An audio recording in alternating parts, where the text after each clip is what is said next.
સુરતના ડિંડોલીમાં ભાજપે આયાતી અને ટિકિટ આપ્યાનો આરોપ લાગ્યો છે। વોર્ડ નંબર 27માં ભાજપે સ્થાનિકને ટિકિટ ન આપ્યાના સાથે આયાત ઉમેદવારને ટિકિટ આપ્યાનો આરોપ લાગ્યો છે। મોડી રાત્રે ડિંડોલી વિસ્તારમાં સ્થાનિકોની બેઠક મળી હતી।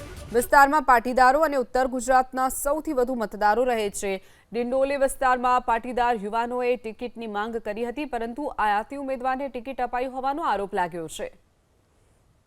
અહીંયા જે કોર્પોરેટરો હતા એ આ વિસ્તારના તો છે જ નહીં, અને છતાં ચૂંટાઈને પછી 5 વર્ષ સુધી અહીંયા કોઈ જોવા માટે આવતું નથી। એટલે કોર્પોરેટરો અહીંયા સંતોષકારક સેવા બજાવી શકતા નથી, એનો પણ ભારે રોષ છે।